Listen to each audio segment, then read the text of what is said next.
Mais d'abord, l'édito international d'Europe 1. Bonjour Vincent Hervouette. Bonjour Dimitri, bonjour à tous. Vincent, la guerre en Iran, on est à J+5. L'Amérique semble à la peine.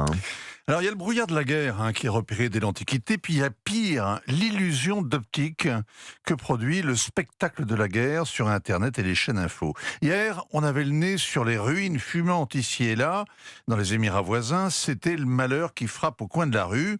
Avant-hier, on admirait les appontages de nuit sur les porte-avions, la virilité en action, tout ça très photogénique qui suscite de l'émotion. Et l'émotion, c'est la folle du logis qui fait dire le samedi que l'Occident est invincible. Il l'a démontré en liquidant la direction iranienne.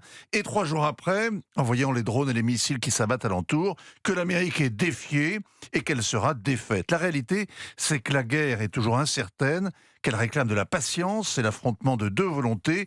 L'essentiel se passe loin des caméras.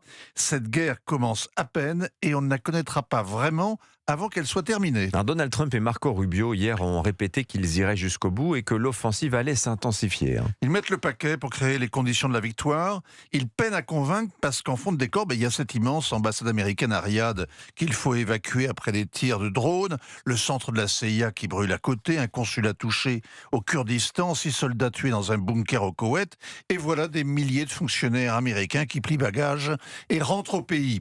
La guerre s'étend et l'Amérique peine à protéger ses alliés. Elle n'est pas toute puissante. Ajoutez 2 raffineries saoudiennes bombardées, la production de gaz à l'arrêt au Qatar, 3000 pétroliers à l'encre, et voilà la bourse qui panique. MBZ, le prince héritier d'Abu Dhabi, a beau aller prendre son café dans le principal mall de l'Émirat hier, cela n'a pas suffi à rassurer les marchés. Alors, il faut voir que l'Iran étale sa capacité de nuisance, c'est le rôle qu'il préfère, il justifie la guerre en cours, il suffit d'un seul drone qui atteint un pays voisin pour prouver que la République islamique est toujours debout, qu'elle fonctionne, c'est la mère de toutes les batailles à laquelle elle se prépare depuis des décennies.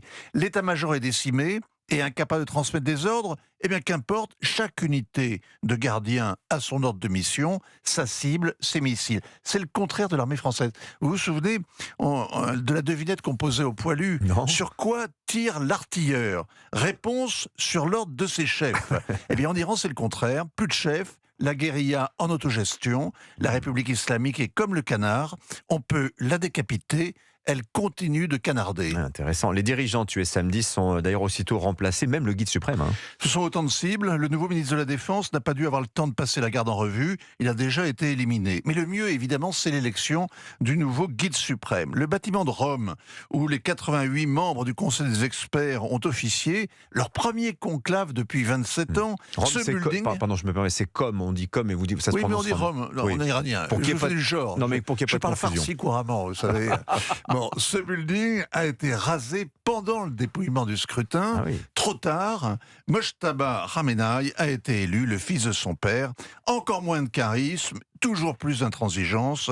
Il arbore le turban noir des descendants du prophète. Il prétend ainsi incarner une dynastie religieuse vieille de 1400 ans. C'est du snobisme. Sous le feu, les mollahs ne mollissent pas. Ils viennent d'inventer la première théocratie héréditaire chiite. Ça montre surtout la déliquescence du régime, incapable de se renouveler. Signature Europe 1, ainsi va le monde, Vincent Hervouette. Merci beaucoup Vincent, on va vous retrouver tout à l'heure.